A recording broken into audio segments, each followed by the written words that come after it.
there's my guest. Hey, Chandler. How's it going? Going pretty good. I'm here at my grandparents' house, so hence the Nice. hence the background.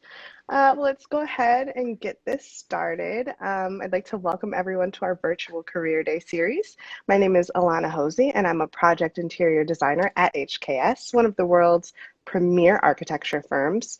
If this is your first time joining us, our Career Day series intends to introduce students and young professionals to all of the people that it takes to make the built environment around us.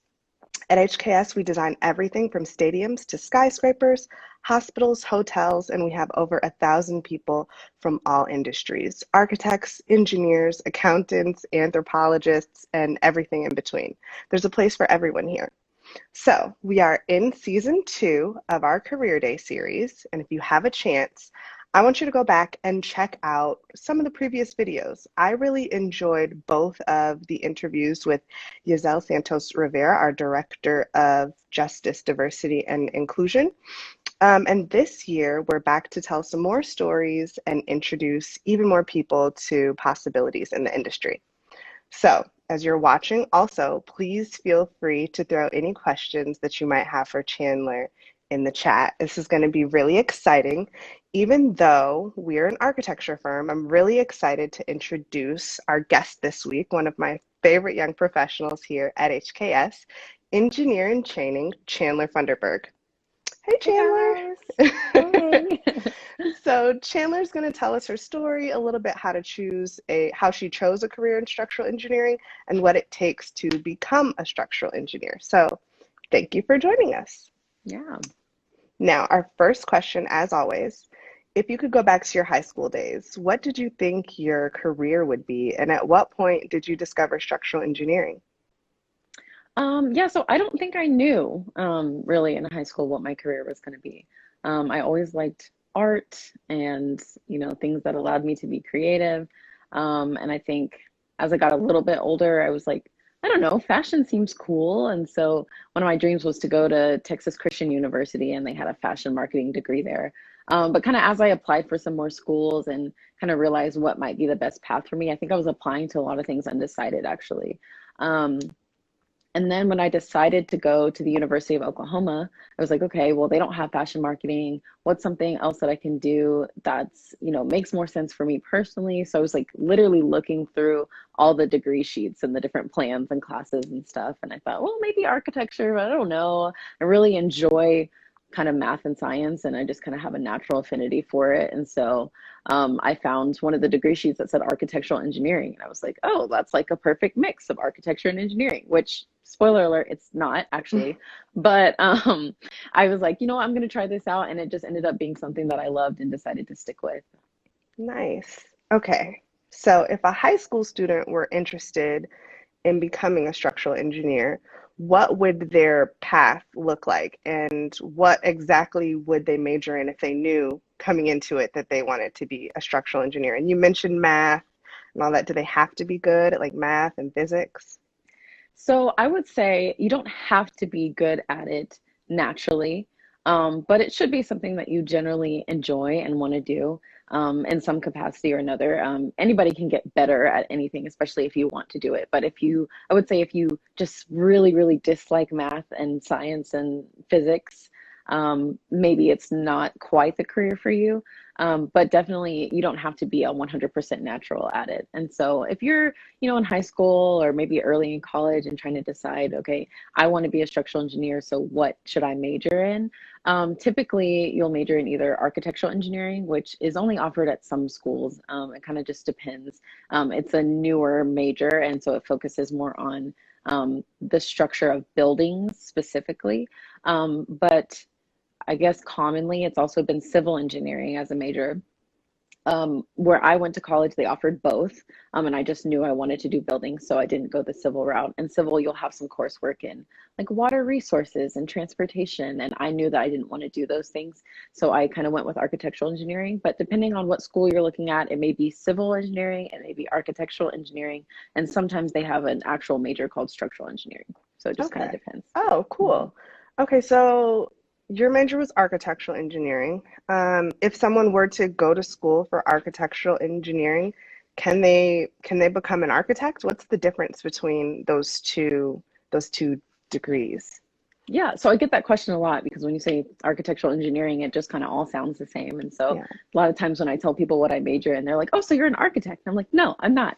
Um, it's actually quite different, and I didn't actually know that at first. And that's what I was saying earlier about, me thinking initially that it would be a perfect mix of the two. They definitely are intertwined. So in my coursework, I took a couple of architecture classes, Mhm. but then they were mostly engineering classes with, a hint of architecture and some kind of interior design stuff in there. Um, as far as can you be an architect? I'm gonna say yes and no.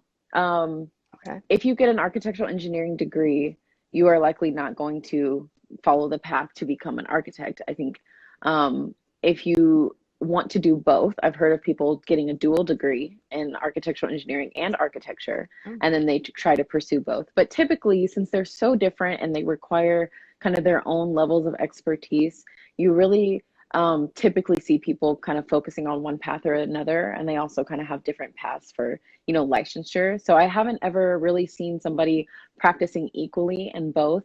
hmm. But definitely they have their own sets of requirements. Okay. And typically people kind of follow one path or another. Yeah. Gotcha. Gotcha. Okay, interesting. So, as one of the young professionals here at HKS, what is it that you really enjoy about working here, and what kind of roles and responsibilities do you have on projects? Yeah, so that's a great question because I think I kind of explained earlier, I didn't always know I wanted to do this, so it wasn't something I was like, oh, from the age of 4, this is all I cared about. It's just something that I enjoy, structural engineering is. And so I was really excited to start working at a place where I could do other things also. Like I said, everybody kind of has their area of expertise. So mine is structural engineering, and that's what I do most of the time, and those are the projects I work on. But what I like about HKS is that I can do other things. And so you kind of mentioned it when you introduced me, but I really like working in the sustainability realm with a little bit of our design green team and looking at embodied carbon. And I also really love working with our justice, equity, diversity, and inclusion group and trying to further those initiatives at HKS. And I feel like there's really a spot for everyone to determine, what kind of tangential things am I passionate about? And pretty much at HKS, you can kind of decide what those things are that you take interest in or that you want to learn more about. And there's some kind of avenue for you to explore that. Nice, awesome. Yeah, I'm a member of our Justice, Equity, Diversity, and Inclusion group as well, and so that's how I know Chandler. And I'm really excited about the work that we're doing at HKS with that. So, this is our last pair of questions, and we ask these every week. Also, at this time, if anybody in the audience has questions, this would be a great time for you to go ahead and type them into the chat, and we'll get to them right after this. But our last pair of official questions that we ask every week: what does it take to become a structural engineer? And then what does it take in your mind to be a good structural engineer? All right, so the basics are you're going to have a degree in engineering. I think I've seen people do like an undergrad in, let's say, mechanical engineering, but you do have to have some degree so they, maybe go back for their master's in structural or whatever it may be. So you have to have a degree in engineering. And then you'll take what's called the Fundamentals of Engineering exam. Not every engineering discipline requires this, but structural engineering does. And so once you pass that exam and apply for licensure, you'll be an EIT, which is what I am, an engineer in training. And so once you get that designation, of being an EIT, you have to have 4 years of work experience under a professional engineer. And so you'll kind of submit an application later on once you get that 4 years of experience, saying what you did, and it will be reviewed by like the board of engineers. But you also have to pass another exam. The professional engineering exam, and it's specific to your discipline. But that's an 8-hour exam that you sit for. Um, and then once you pass that and get your experience requirement, then you can be a licensed professional engineer. You can also go a step further and become a licensed structural engineer, which is the designation SE. And that Oh, requires another set of tests. And those are two 8-hour exams, one vertical and one for lateral forces. And that is not something that's required in Texas right now, which is where I'm working from, the Dallas office. But depending on what state you're in, they might require you to have an SC license, or they might only require you to have a PE. A lot of times on the West Coast, because there's more kind of earthquake and seismic activities, they require additional licensure and additional exams, but that's kind of the okay. basis of it. And then to be a good structural engineer, I think you have to be willing to learn, because it's Hmm. definitely not one of those careers, if there are any, where you come out of school and you're like, oh, I know exactly what I'm doing. And here, it's a very long, like, learning process. And even having been here 3 years and doing this every day, I learn things every single day, and there will still be Yeah. things, that I continue to learn. And so I think being willing to learn, and then also, I think there is kind of a quality about a good engineer that has to do with, recognizing how things work together, how systems work together, and how things are related spatially. Hmm. That really helps with, like, reading plans and creating analytical models. Um, but yeah, and I would say generally a good foundation of math and physics. That's, we don't, we're not doing integrals or calculus on a daily basis or Sure. anything like that, but it's definitely a foundation that's important for what we do. Great. Awesome. Well, thank you. Okay, we have a couple of questions here from the audience. And again, please type any questions that you might have for us in the chat so we can answer them. DC Life, hi DC Life, asked, are you seeing more women enter the field of engineering? He said it's inspiring to see this. I would say definitely.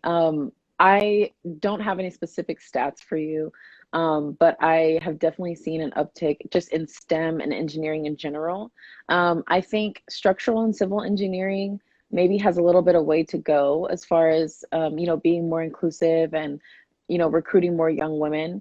Um, and I think that has to do with kind of the way the industry looks right now. But I would say I've been somewhat involved with some of our recruitment efforts, and there are definitely a lot of bright young women entering the field, which is also really exciting for me. That's awesome. Okay, well, I'm not seeing any more questions right now, but just want to say, Chandler, thank you so much for taking time out to chat with me and our audience here. It's been an absolute pleasure, per usual. Um, Now, everyone, if you enjoyed this, please make sure you join us next week where we'll be interviewing another exciting professional from HKS. And if you have more questions, please leave them in the comments, actually, for this video. And it's going to be on our IGTV. It's going to be on our YouTube. There's plenty of places for you to like, follow, and subscribe. Please share this with anyone who you think needs to know more about careers in architecture and, of course, HKS. So, thank you guys. Oh, next week it's Sophie Crocker from London. Oh, very exciting. So I'll have to practice. I'll practice my British accent for next It'll be week. great. It'll be Yeah. great.